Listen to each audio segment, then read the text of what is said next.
In the 1970s, a strange visitor walked across a remote pass in the far north of India. Young Englishwoman Diane Perry ventured into the snow-laden peaks of the Himalayan mountains. What was it she was looking for? I believed from a very early age that we were inherently perfect, and that we had to come back again and again to realize and attain to our innate perfection. So therefore, my two big questions were, what is perfection? And how do we attain it? And I asked many people, teachers and priests and everybody who I thought might know. They all say, you have to be good, or you have to be good, you have to be kind. And I felt, well, yeah, of course you have to be good and kind, but that's not it. Because, I mean, many people I know are good and kind, but they're not perfect. Perfection is beyond that. That's just the foundation. Diane Perry's search for perfection led her to Tibetan Buddhism. Taking on the name of Tenzin Palmo, she isolated herself in a cave 14,000 feet above sea level.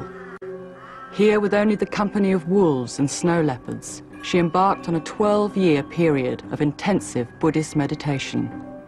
For 8 months of the year, during the harsh winters, the cave was entirely cut off from the rest of the world.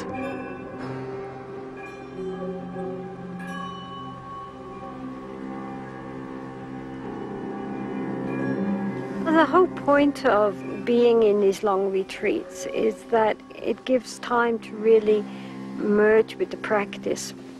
And also it has to do with this whole idea of identity of the roles which we normally play.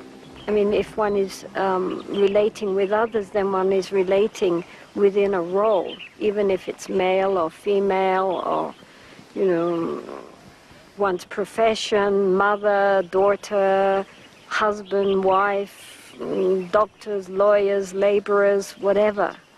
We all have certain roles which we're playing for others and to a certain extent to ourselves. And when one is in solitude, especially when one is looking inside, then it gives a chance for all these various identifications to be peeled away. Because why bother to play roles to oneself? And it gives a chance, the space, for more deep layers of the consciousness to start arising and be identified. Tenzin Palmo is now one of the most learned and influential Tibetan Buddhist nuns in the world. It has been a long and difficult journey for the girl from Bethnal Green. I was born in 1943 during the Second World War in Hertfordshire, but brought up in Bethnal Green in East London. And my father was a fishmonger, and I have an older brother who was 6 years older than myself. My father died when I was 2 years old, and so then my mother took over the fish shop and struggled to bring up my brother and myself. I think I was really quite a typical sort of English girl. I always felt it was a pity. I mean, in a way, being a kind of Church of England Anglo-Saxon in the middle of London in those days was the same as being sort of nothing. And I envied my Jewish friends who had a strong sense of identity and cultural identity, which I think, you know, the average person, at least brought up in London, didn't have. I didn't feel a very deep connection with Jesus. I didn't believe Jesus could save us. Save us from what? Only we can save ourselves. God is inside. It's not something out sitting in the sky pulling the strings. And you have to rediscover your own inner, you know, spark of the divine. So during my adolescence, I was looking into many religions, trying to find a very clear definition and path for regaining our true nature. When I was 18, I read a book on Buddhism and immediately recognized that this is what I had always believed, although I hadn't realized that there actually was a religion which put it so nicely and so clearly, I mean, far better than I had ever formulated it for myself. And then gradually I became interested in Tibetan Buddhism, and so when I was 20, I left for India in order to find a teacher.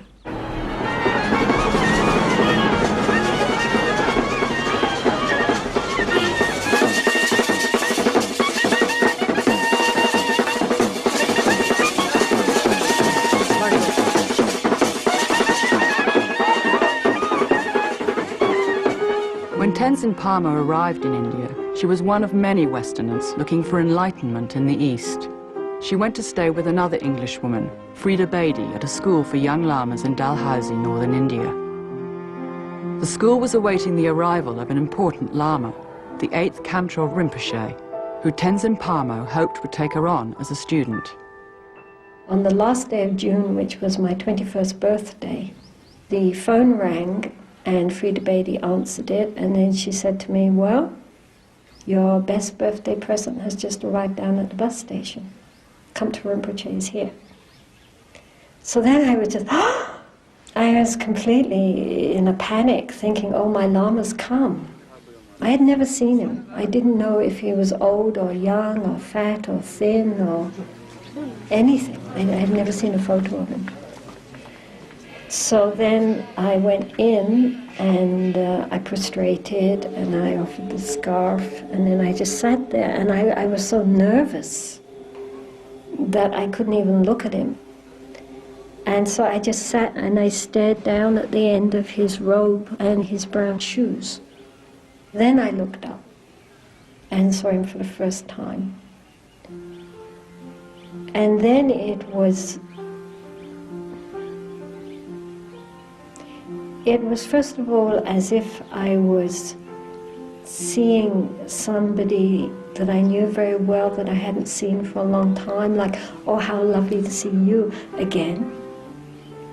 And at the same time, it was as if the very deepest part of my being had suddenly taken material form in front of me, that like he had always been inside me, but now he was manifested outside. And 3 weeks later, I received my first nun's ordination from him, which was probably not only the greatest birthday present I could have had, but the greatest blessing of my life.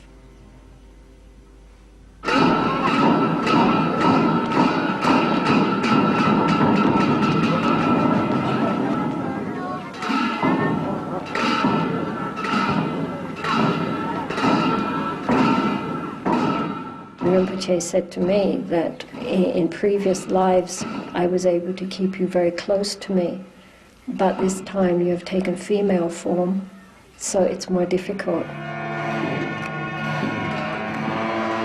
I stayed with him and his community for about 6 years. I was working as his secretary and also teaching English to the young monks. But because those were very early days, they really didn't know what to teach to a Western person. And also being female and the only nun, I didn't belong anywhere. I didn't belong in the lay community. I also didn't belong in the monastery. So although it was wonderful being near to Rinpoche and the other lamas, it was also a time of great loneliness. People ask if I was lonely in the cave, but I wasn't lonely in the cave. I was very lonely when I lived in the community. And also very frustrated because I couldn't really get any solid teachings.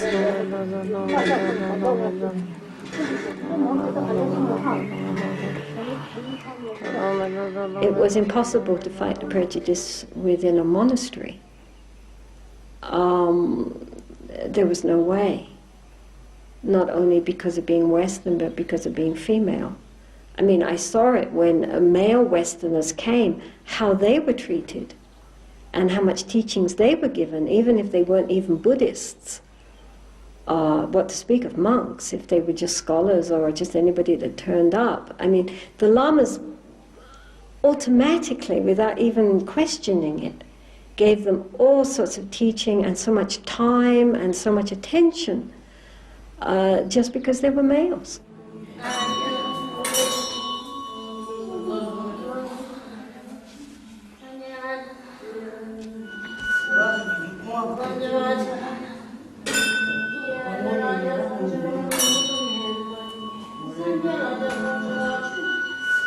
Eventually, after several years at the monastery, Tenzin Palmo got enough teachings to feel confident she could go into extended retreat.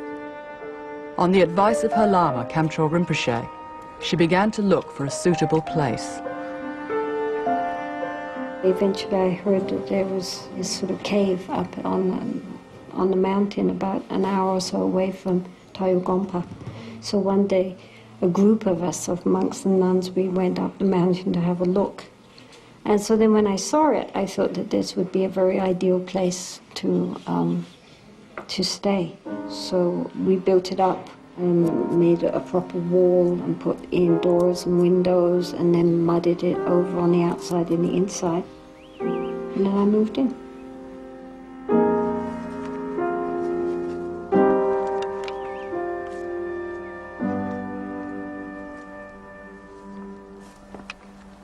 This is the very cave where Tenzin Palmo lived for 12 years alone in the retreat. Yeah, here she put a small box, that is meditation box, that is Tibetans called the Gomti. In the Gomti, you can just sit as in a meditation posture, but you cannot lie down.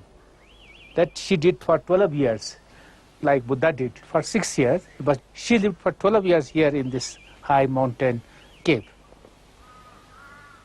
So this is the meditation box, and then this was a box which I used as the table, and then these are Tibetan books wrapped in cloth. And this is the window, and this is the stovepipe.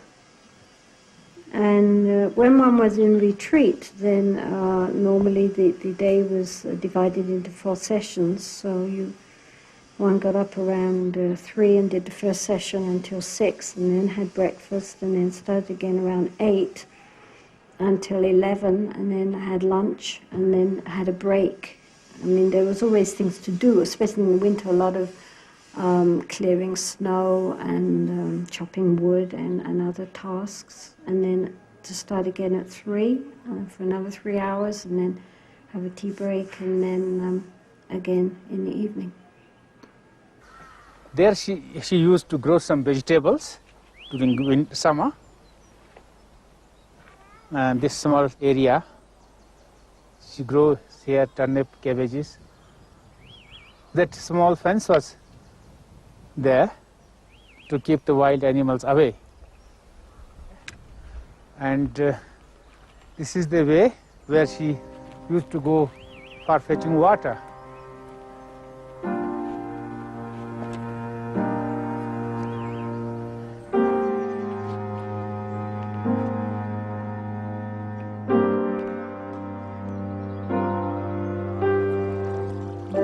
Every year I also would come back to Tashijan to see Counterpart Rinpoche to check up with him. When I was away, then I would, if any ideas came to me, I would write questions, all sorts of different kinds of questions, and I would have these pages of questions. And then when I would see him again, he'd sort of lean back and say, okay, where's your list? And I would ask him all these questions, and his answers were always so perfect, because he would say, well, according to this tradition they say this, according to that tradition they say that, in this book it says this or that, and on this level it's like this, on this it's like that, but I think, but this is just my opinion, I think, and it was always exactly right, he was just really, he was a Buddha.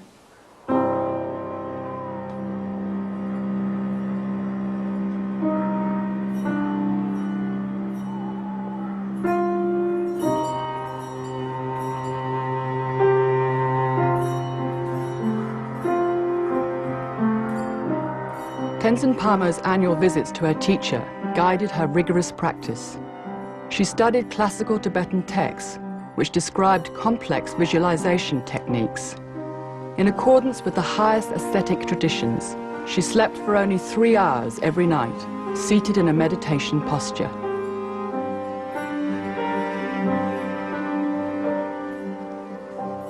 Temperatures dropped to below -30 degrees.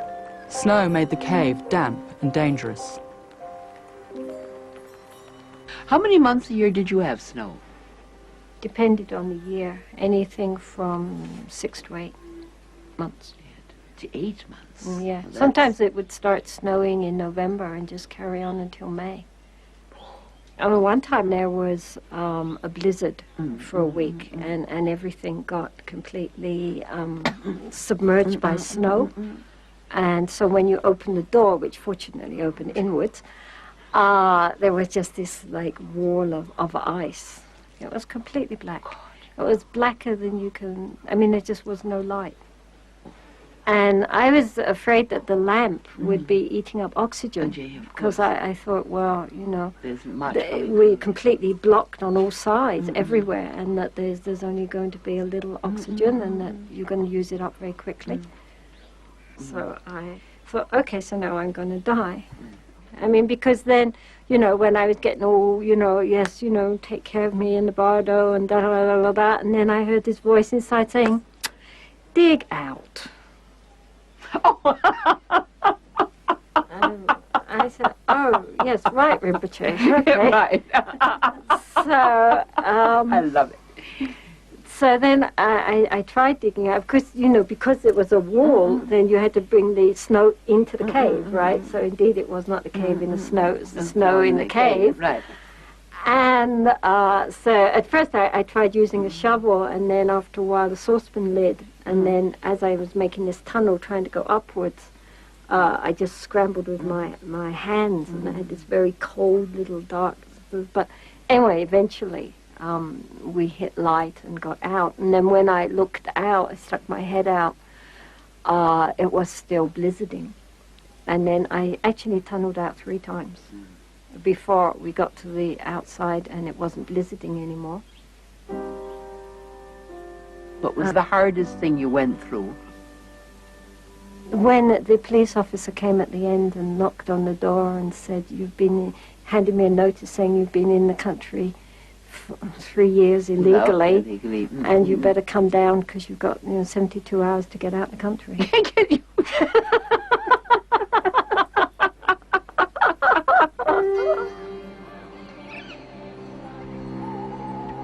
Even hermits are subject to bureaucratic red tape, and Tenzin Palmo was forced to leave her beloved mountains. She decided to travel to Italy. It was some years before she returned to India. Having planned to spend her life in retreat, Tenzin Palmo now questioned what direction she should take. Her own early frustrations as a female practitioner were to influence her choice. When I lived in Lahul, I saw so clearly how, even though many of the younger nuns were so intelligent and bright and devoted, they still had no opportunity for education, no opportunity for study, no opportunity for deeper practices. And this is so throughout all the border regions. While the monks are given opportunities for study and practice, this is denied to the nuns, who mostly end up just being household servants or servants for the monks.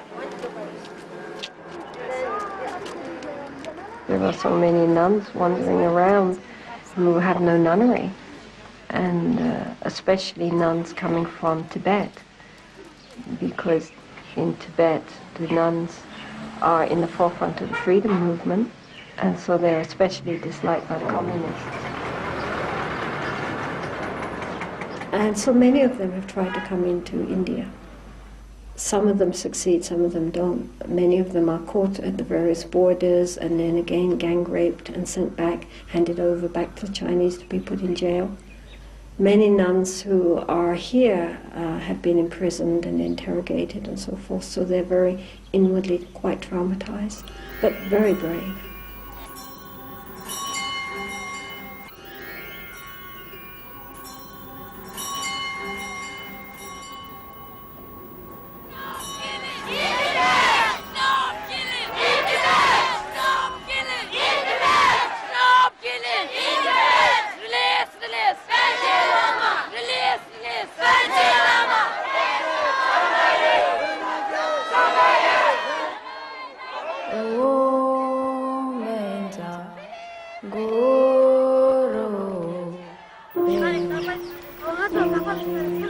Nuns who have managed to escape Tibet join the ranks of many other nuns in the border regions who have struggled to access teachings.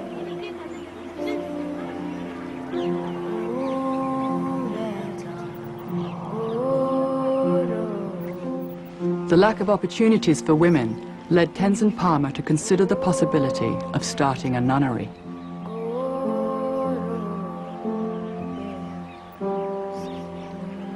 We went to see an astrologer, and so then I said to him, look, I have these two options. Either I can go into retreat or I can start a nunnery.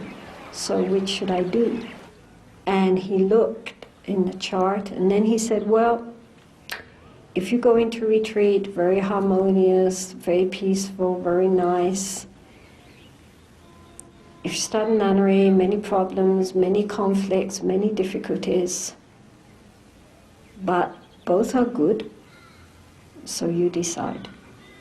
So then I thought, well, obviously, back into retreat. Yeah. And then I met with a Catholic priest, and I mentioned this to him. And so he said, oh, well, of course you start in a nunnery. He said, what's the use of always being in a peaceful, pleasant situation? We are like rough pieces of wood. And if we're always stroking ourselves with silk and velvet, that's very nice, but it doesn't make us smooth. To become smooth, what we need is sandpaper. So the nunnery is my sandpaper.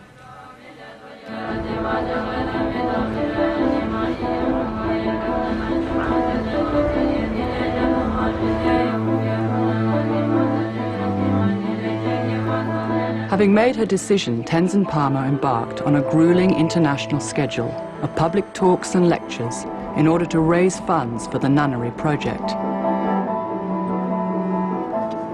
A group of sympathetic volunteers stepped in to help with the logistics. All proceeds goes to DGL nunneries. It's for the development of the nuns. We think having big houses and fancy cars and lots of money is security, but that's totally insecure, especially in our present economy. We think having family and relationships and children is security, but that's not security because people leave, people die. If all our ideas of happiness and security are on the outside, then we are like walking on ice. Tenzin Palmo's talks and the story of her remarkable journey to become a Buddhist nun caught the imagination of people all over the world. She became a Buddhist icon and an international celebrity.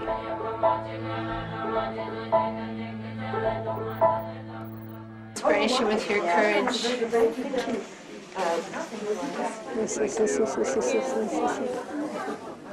I come seeking wisdom generally and for specific things, and it comes through. I get always a gem or two to take home. I saw her 2 years ago in Sydney, and there's always a gem or two to take home and really transform my life with.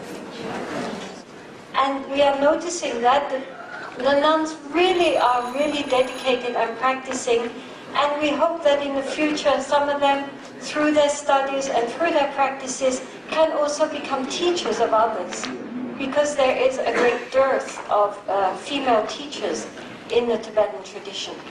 So thank you very much. Taiwan is a very unique situation. There is about 3 times the amount of nuns than monks. So you would definitely find that there will be more nuns in service in this conference than monks would be. So right over here, we will stress equality between the monks and nuns in regards of activity and work status. So you can notice that most of our helpers are all nuns, or all women. But most of the delegates are men. 他是说大部分的参加语者是男众。这样子。对。This is basically a boys' club with the young girls doing all the work. I mean, the young Chinese girls who are working their guts out for everybody, but the big guys are all guys. I wasn't even scheduled to speak. And it's only because they had extra time left over and they probably thought, oh, well, let's stick her in. But, I mean, you know, by rights, my input would have been absolutely nil. In Buddhist tradition, we are told that it's impossible for a female or a woman to attain Buddhahood. Yeah, we have to transform into a male body to become a Buddha. Yeah, it's strongly emphasized. The Buddha himself was very open-minded, but gradually the Sangha, the community, became more misogynic. So the traditional meditation was to look for a monk or a nun, to go and meditate on the body from the top of the head to the soles of the feet, as if you're taking the skin off and you're looking inside at what were traditionally called the 32 parts of the body. You know, the brains, the lungs, the heart, the spleen, the intestines, just seeing it as it is, so as to create this sense of disenchantment towards the body. Some centuries later, the texts by, for example, Nagarjuna or Shantideva, who were great Indian pundits, talk about seeing a female in front of you, and you're peeling the skin away from her and looking at all her bodily parts, or imagining her as a corpse and decomposing and all the worms coming out, etc. Her body is filthy and foul and disgusting. She is an object of contempt. It's no longer the monk. The monk's fine and pure. It's her. And so this attitude, which is in some of the main texts which all Tibetans study, is very there.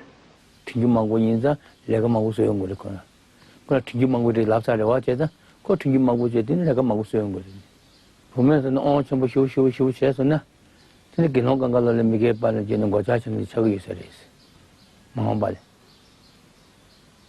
보면 전에 지라 어쩌서나 진짜 들으시고 있어야 돼. We can change. The Buddha himself said that we can change. If we could not change, I would not tell you to change. But we can change. We can turn our anger and our sense of aversion and revenge into understanding and loving kindness and compassion. We can do that. Just now you cuddle me, I feel so warm. Just now I cannot cry, but now I'm so touching that your love to me. I don't know nobody love me in this world, but you do. Thank you very much. Thank you very much. I hope see you next time. Let's go. Let's go.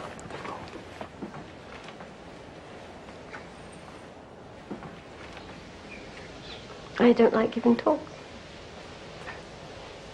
Otherwise it would be fun. There's always this little voice inside me saying, what do you think you're doing? And I think, yeah, what? There are times when I really feel trapped by the process, so to speak. You know, ending up starting this nunnery and going on world tours and things like that. And there are times when I feel a bit like a rabbit in a cage.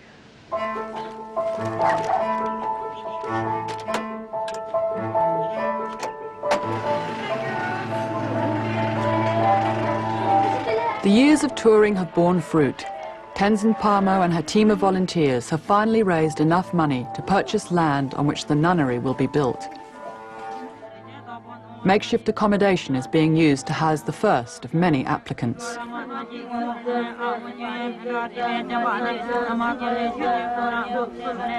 24 young girls have already arrived and been ordained. Plans are being made for a nunnery which will eventually house 160.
She is by temperament a hermit.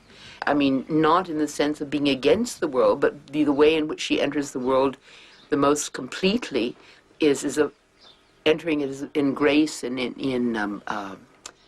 as a spiritual support, which is tremendous spiritual support to all of her friends and the people who know her. Now, in her expending her time and her energy on an exterior project, one worries about her. It's as though she's spending on a small, specific, everything that's great in her. And I see it as a tremendous sacrifice of her. Every moment that she doesn't spend in private meditation is a gift and a sacrifice.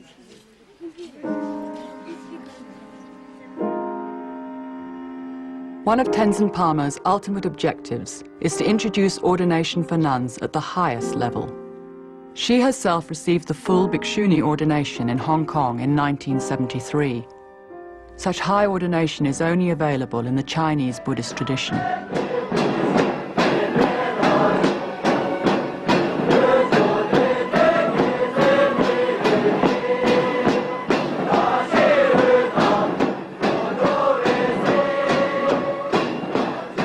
Echoing the experience of women from many faiths, there is continued opposition within Buddhist institutions to the high ordination of women.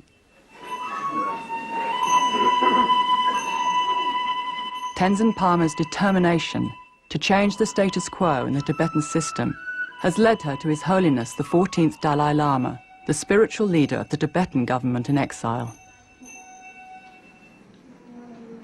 Chala. Allah. How are you? I'm very well. How are you? Fine. Really? I'm fully recovered now. Oh, No problem. may you live to be at least 108, if not 120. Now, I feel it is very, very important to have one international Sangha sort of conference and discuss and according to the present circumstances. Of course, the Buddha himself is allowed, or you should give the ordination, the highest ordination for none.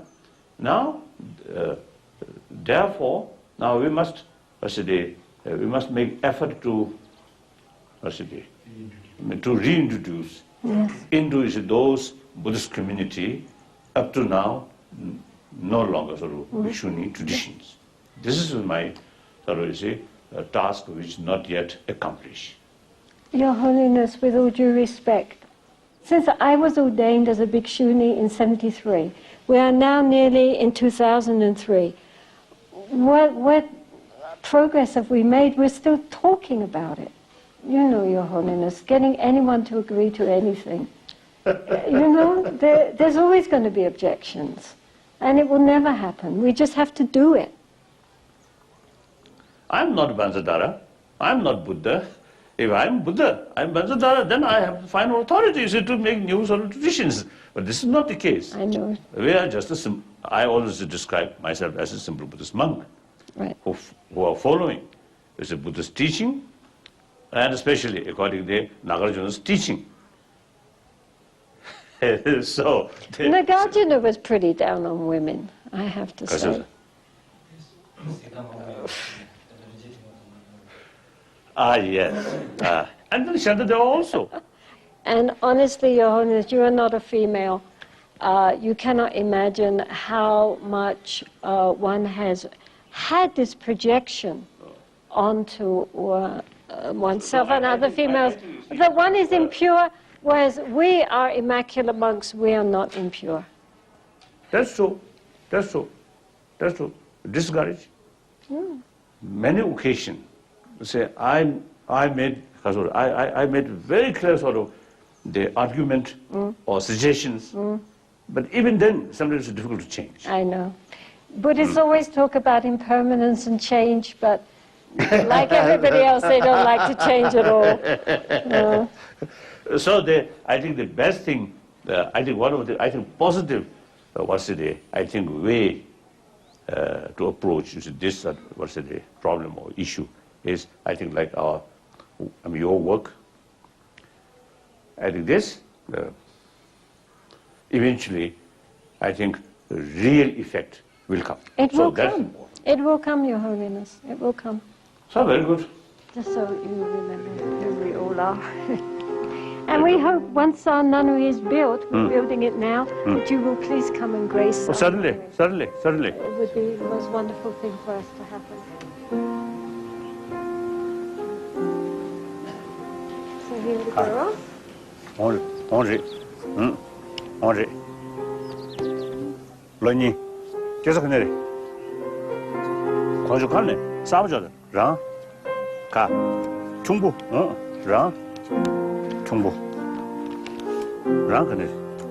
권주. 쉬어. 어디 쉬어.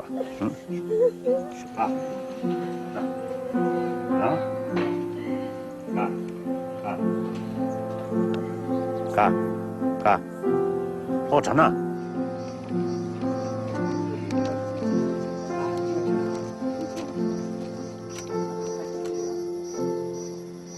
This will go on the front page of our newsletter. Big smile. Thank you.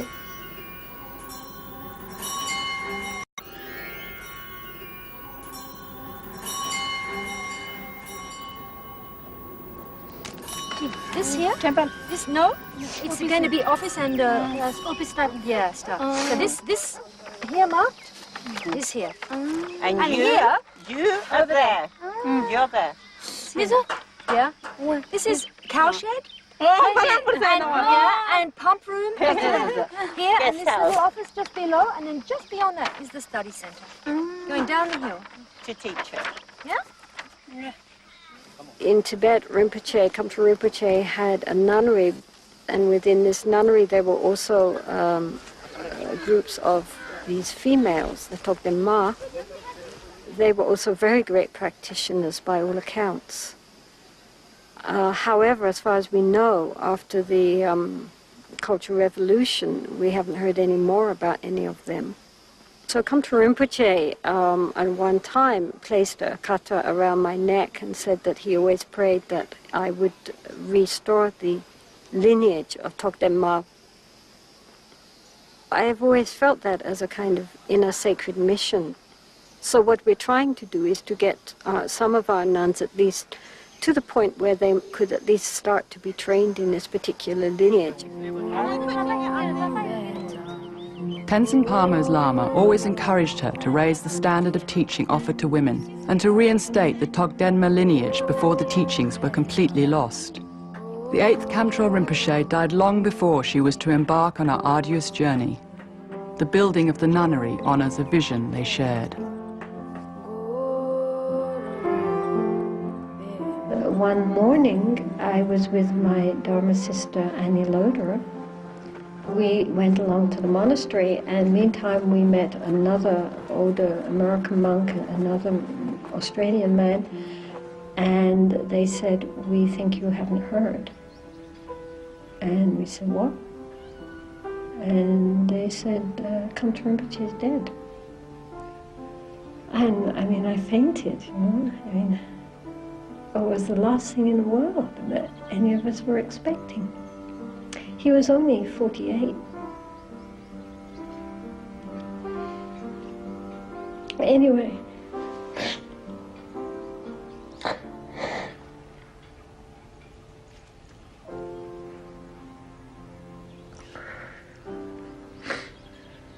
yeah, what can I say? I mean, I felt that I was in a big desert, and suddenly my guide had left, and I didn't know where to go. But then Annie Loder and I, after a while, we just sat and meditated together, and then I realized really the Lama's within the heart.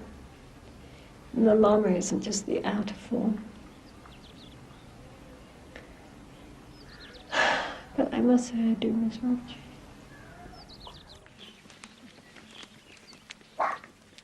In the Buddhist tradition, death is not the end. High Lamas are reborn and recognized as incarnations. Tenzin Palmo's teacher is believed to have been reincarnated as the 9th Khamtrul Rinpoche.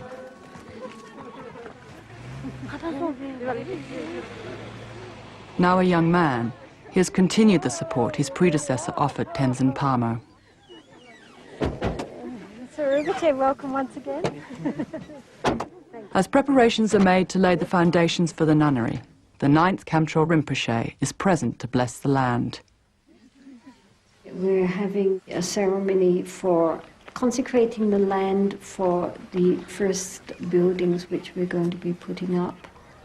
We'll be doing a puja for the spirits of the earth to ask their cooperation and their blessings on this project.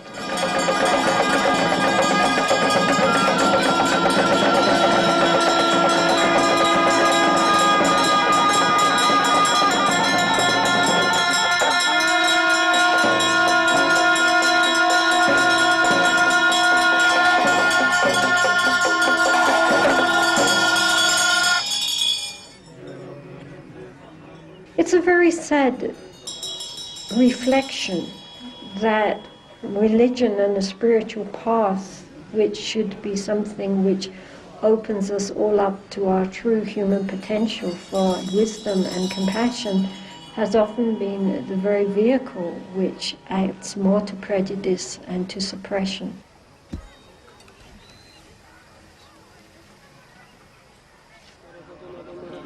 I personally do not want to create any big waves. That creates opposition.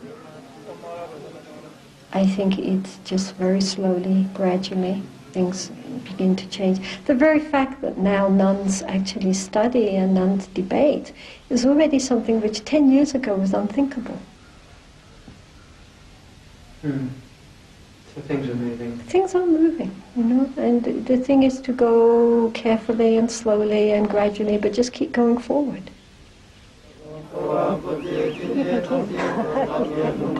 Thank you very much. Please always bless this nunnery.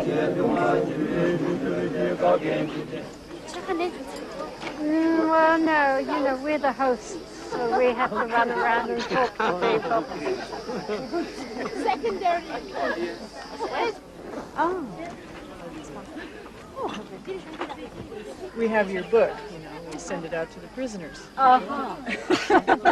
She said that he said inspire them. Yes, life in a cave, they will feel quiet at home with this idea. Don't feel bad, guys. This is where she lived. She chose it. I suppose as the more I get to know her and spend time with her, and I see how she is with people, what she gives to people, how that people who come and listen to her teachings, who come and visit her here, how they go away, each of them goes away with something that they need from her. And I think she has these qualities of being able to help people, and that she can combine her 37 years as a Tibetan Buddhist nun, the most senior nun alive now. There's nobody who's been ordained earlier than her who's still alive. I think only 2 others were. that her life has really crossed a lot of boundaries, and it's covered a lot of history, if you like, about Buddhism in the West, which I think is also a really fascinating thing about her. That she saw it when the Tibetan Buddhists came out of Tibet, and she was there, and she's seen all the changes. She's lived it, she's had the teachings, and yet she can view all of this with a Western perspective.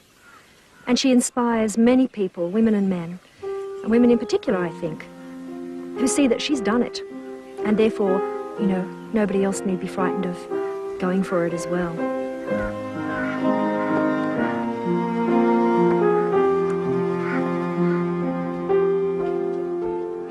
Living in a cave is very different from living in a house. That's very much a shared experience. There's something very immovable about a cave, which is very stabilizing also for one's mind and practice. How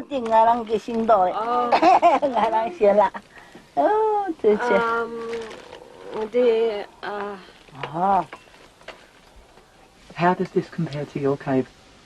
As with my cave, the rock roof is black from smoke and has mud walls, like my cave did. This one here is a little bit smaller because she has a separate kitchen, whereas in mine, the kitchen and the actual room were together. But in many ways, it's very similar. How do you feel when you're sitting here again in a meditation box in a cave? I think the best place in the world to be is sitting in a meditation box in a cave. I couldn't think of a nicer place to be.